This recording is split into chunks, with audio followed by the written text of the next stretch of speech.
기원전 480년 8월, 뜨거운 여름해가 에게해를 불태우던 그날, 페르시아 제국의 크세르크세스 1세는 인류 역사상 가장 거대한 군대를 이끌고 그리스를 향해 진군했습니다. 기록에 따르면 그 숫자는 무려 20만에서 30만. 하늘을 뒤덮는 화살과 대지를 뒤흔드는 발걸음 소리. 이것은 단순한 전쟁이 아니었습니다. 문명과 문명의 충돌이었고 자유와 예속의 갈림길이었습니다. 그리스 도시국가들은 공포에 떨었습니다. 어떤 이들은 항복을 주장했고 어떤 이들은 도망칠 준비를 했습니다. 하지만 스파르타의 왕 레오니다스는 달랐습니다. 그는 고작 300명의 스파르타 전사들과 함께 그리스 연합군 약 7,000명을 이끌고 한 곳으로 향했습니다. 바로 테르모필레, 뜨거운 샘이라는 뜻을 가진 그 좁은 협곡으로 말입니다. 왜 하필 테르모필레였을까요? 이 협곡은 북쪽 테살리아에서 남쪽 그리스로 내려오는 유일한 육로였습니다. 한쪽은 가파른 절벽, 다른 한쪽은 바다. 가장 좁은 곳의 폭은 고작 15m. 한 번에 몇 명만 지나갈 수 있는 이 천혜의 요새에서 레오니다스는 희망을 보았습니다. 숫자의 열쇠를 지형으로 극복할 수 있다는 희망을 말입니다. 레오니다스는 당시 60세였습니다. 스파르타 왕으로는 이례적으로 고령이었죠. 하지만 그는 평생을 전사로 살아온 남자였습니다. 7살 때부터 시작된 아고게, 그 혹독한 스파르타 교육을 거쳐 살아남은 최정예 전사.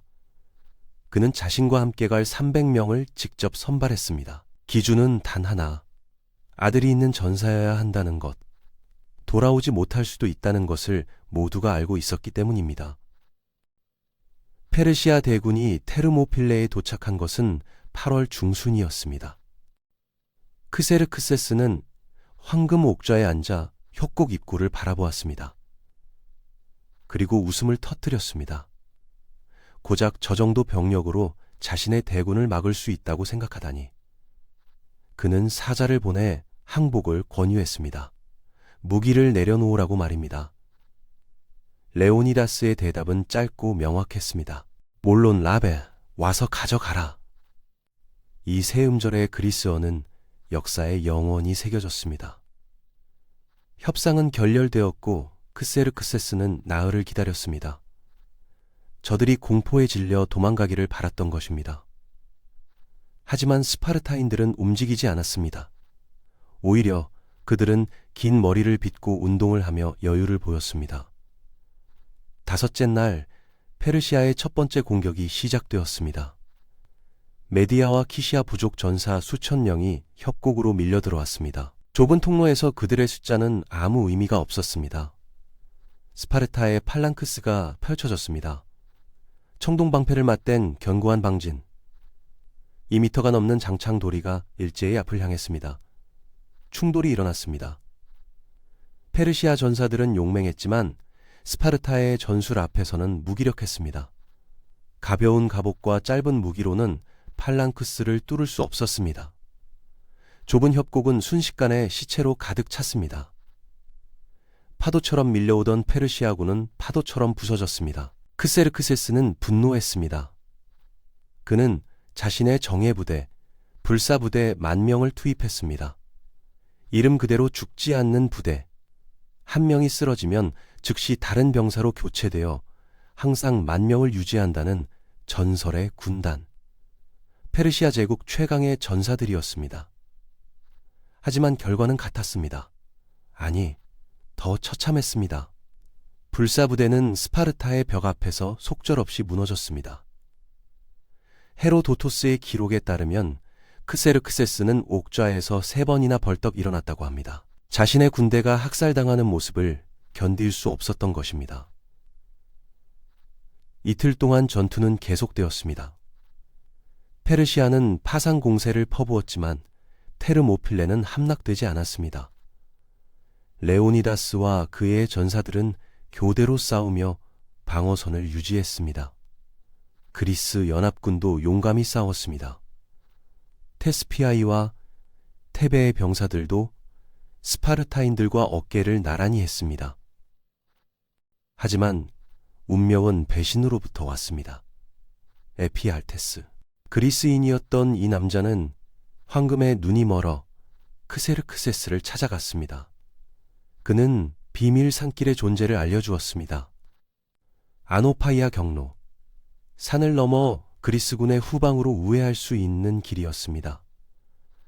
크세르크세스는 즉시 불사부대 사령관 히다르네스에게 명령했습니다.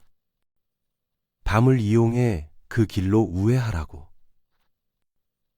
그날 밤 수천 명의 페르시아 병사들이 어둠 속에서 움직였습니다. 그 길을 지키던 포키스 병사 1000명은 갑작스런 기습에 무너졌습니다. 새벽녘, 탈영병이 레오니네스에게 달려왔습니다. 페르시아군이 후방으로 우회했다는 소식이었습니다. 몇 시간 후면 포위될 것입니다. 그리스 연합군 지휘관들은 긴급 회의를 열었습니다. 퇴각해야 한다는 목소리가 높았습니다. 여기서 전멸하는 것은 무의미하다고 말입니다. 레오니다스는 결단을 내렸습니다. 그는 대부분의 그리스 연합군에게 철수를 명령했습니다. 살아서 돌아가 계속 싸우라고. 하지만 자신과 300명의 스파르타인, 그리고 함께 남기를 자원한 700명의 테스피아이 병사들, 400명의 테베 병사들은 남았습니다. 약 1400명. 이들은 알고 있었습니다. 이것이 마지막이라는 것을. 왜 남았을까요? 스파르타의 법이었습니다. 전장에서 물러서지 않는다. 방패를 들고 돌아오거나 방패에 실려 돌아온다. 하지만 그것만은 아니었습니다. 레오니다스는 시간을 벌어야 했습니다. 그리스의 다른 도시 국가들이 방어를 준비할 시간, 아테네가 시민들을 대피시킬 시간, 함대가 재편성할 시간을 말입니다. 셋째 날 아침, 최후의 전투가 시작되었습니다. 이번에는 달랐습니다. 레오니다스는 협곡의 좁은 입구를 벗어나 조금 더 넓은 지역으로 나갔습니다. 최대한 많은 적을 죽이기 위해서였습니다. 스파르타인들은 창이 부러지자 검을 뽑았고, 검이 부러지자 맨손으로 싸웠습니다. 레오니다스는 선봉에 섰습니다. 60의 나이에도 그는 가장 용맹한 전사였습니다. 하지만 페르시아의 화살이 그를 찾아냈습니다. 왕이 쓰러졌습니다. 스파르타인들은 왕의 시신을 되찾기 위해 4번의 돌격을 감행했습니다. 그들은 성공했습니다. 하지만 대가는 컸습니다. 후방의 페르시아군이 도착했습니다. 완전한 포위였습니다. 살아남은 스파르타인들과 테스피아이 병사들은 작은 언덕으로 후퇴했습니다. 그들은 원을 그리며 마지막 방진을 형성했습니다. 페르시아군은 더 이상 접근하지 않았습니다. 대신 그들은 화살을 쏘았습니다. 하늘을 뒤덮는 화살의 비. 헤로도토스는 기록했습니다. 한 스파르타 병사가 말했다고. 좋지 않은가? 페르시아의 화살이 태양을 가리니 우리는 그늘에서 싸울 수 있다네. 죽음 앞에서도 그들은 농담을 잃지 않았습니다. 마지막 스파르타인이 쓰러졌을 때 테르모필레는 침묵했습니다. 3일간의 전투가 끝났습니다. 300명의 스파르타인 전원이 전사했습니다. 테스피아의 병사 700명도 함께 최후를 맞았습니다. 페르시아의 손실은 무려 2만 명이 넘었다고 전해집니다. 크세르크세스는 승리했지만 분노했습니다. 그는 레오니다스의 시신을 찾아내 참수하고 십자가에 못 박으라고 명령했습니다. 페르시아 왕에게는 전례 없는 모욕이었습니다. 그만큼 레오니다스와 그의 전사들이 자신에겐 준 충격이 컸던 것입니다. 하지만 테르모필레의 패배는 그리스의 승리를 준비했습니다. 레오니다스가 벌어준 시간 동안 그리스는 준비했습니다. 한 달 후 살라미스 해협에서 아테네의 함대가 페르시아 해군을 경멸했습니다. 이듬해 플라타이아 전투에서 그리스 연합군은 페르시아 육군을 무찔렀습니다.